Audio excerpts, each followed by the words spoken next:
Monday, November 11th. It's good to see you. Our word for you today, it's show compassion to everyone, part 2. Scripture passage comes out of Matthew chapter 14, verse 14. It says, when Jesus landed and saw a large crowd, he had compassion on them and healed their sick. Jesus had just heard that his cousin John the Baptist had been killed. He was tired from teaching and healing people. He was grieving his cousin's death. And he was looking for a solitary place to go and just to rest and to grieve and with his closest friends. But when he saw all these people, that's where he was heading to. He just wanted to get away. You ever have those times you just want to get away from everybody?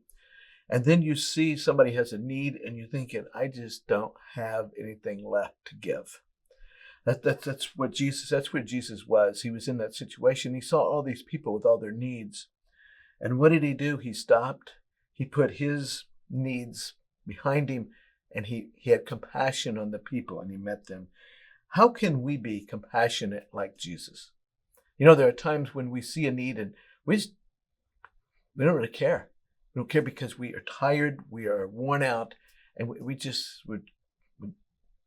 have anything left to give. So how can we, like Jesus, put ourselves behind and step forward and be compassionate? Well, first thing is compassion requires an action. Compassion requires an action. In order to have compassion, we have to do something. It's not something we just think or feel. Feeling sorry for someone doesn't require us to do anything. Boy, I feel sorry for them. Looky there. They're laying on the side of the road. Man, I feel sorry for them. That's not compassion. Compassion requires us to do something. Jesus had compassion on people and he healed their sick.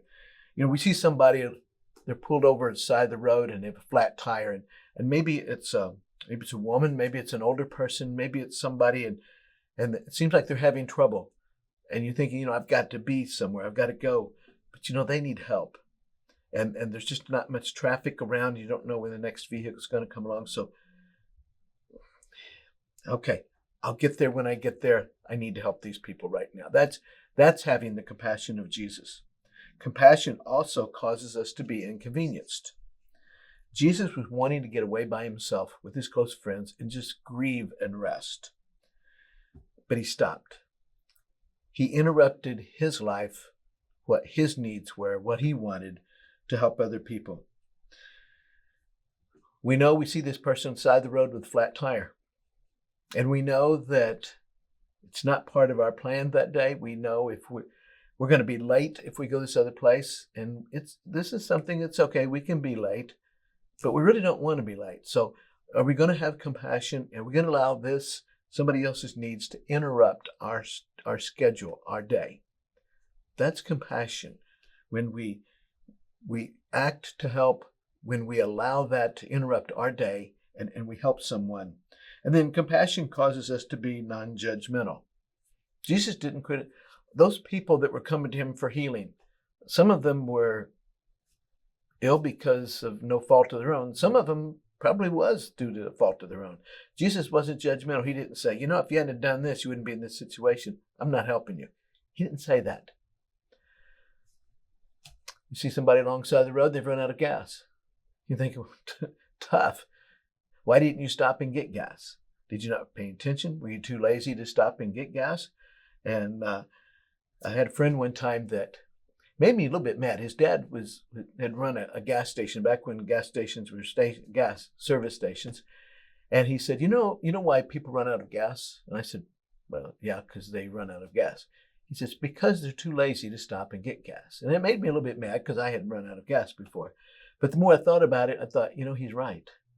The only reason I ran out of gas was I knew I was low and I just didn't want to take the time to stop and put gas in my car. So you see this person sitting alongside the road and the car's out of gas and you're thinking, you were just too lazy to stop. Fine, enjoy sitting alongside the road. No. Compassion means it's non-judgmental. Okay, maybe you should have stopped. Maybe you were too lazy to stop and get gasoline, but you know what? I have compassion on you and I'm going to help you. Compassion requires us to love unconditionally. And as believers, we're called to love other people unconditionally. There was a a lady who was employed as a nurse at a residential care home in western Oklahoma. It was a muggy summer night, and many of the residents at this nursing home seemed restless. There was one in particular, though, that had a real sour disposition. She was an older lady, and none of the nurses wanted to have anything to do with her because she always complained loudly. She was difficult. She criticized everybody. She just made people miserable.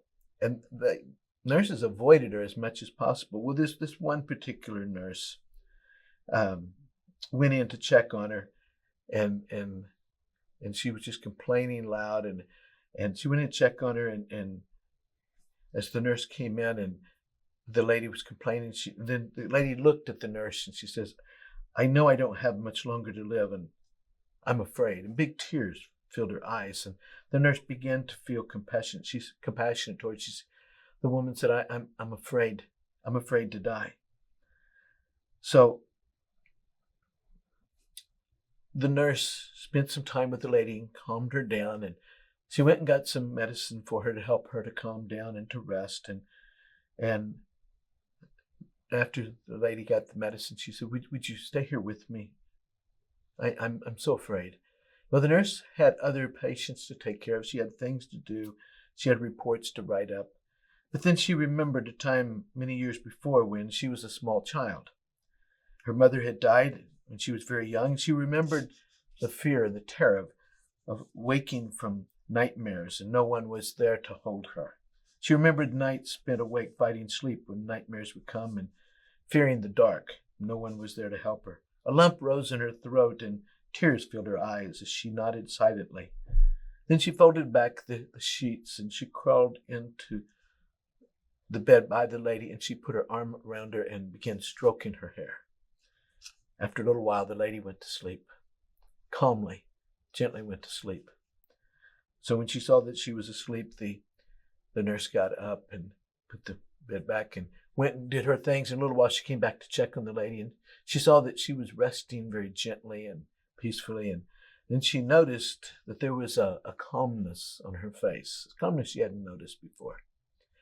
She also noticed she wasn't breathing anymore. She had died.